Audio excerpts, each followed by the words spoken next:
एक समय की बात है, एक ब्राह्मण की मृत्यु हो गई थी और तुलसीदास उसी रास्ते से जा रहे थे। तभी उस ब्राह्मण की विधवा पत्नी ने तुलसीदास को प्रणाम किया। तुलसीदास जी ने उस स्त्री को सौभाग्यवती कहा, जिसका अर्थ होता है किसी स्त्री के पति का जीवित रहना। ऐसा आशीर्वाद सुनकर स्त्री ने कहा, ये कैसे संभव हो सकता है? मेरा पति तो आज ही कुछ देर पहले स्वर्गवासी हो गए।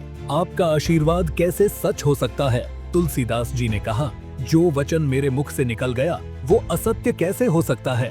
उन्होंने भगवान श्री राम का ध्यान करके उनका नाम लिया। तभी एक चमत्कार हुआ और वह ब्राह्मण पुनः जीवित हो गया।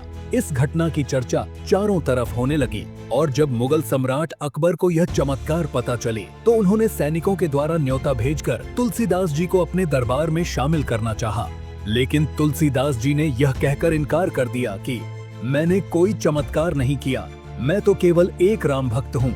ऐसा सुनकर अकबर ने तुलसीदास को बंदी बना लिया और तर्क वितर्क करने लगा और कहा, अगर ऐसा है तो अपने राम को बुलाओ और मेरे दंड से बचाने के लिए कहो।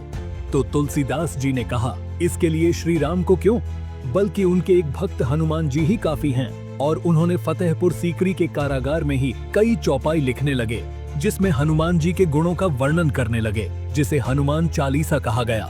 उसी दौरान अचानक महल और कारागार के आसपास बड़े तादाद में बंदरों ने आक्रमण कर दिया और एक वृद्ध बानर ने आखिरी तक चौपाई सुना।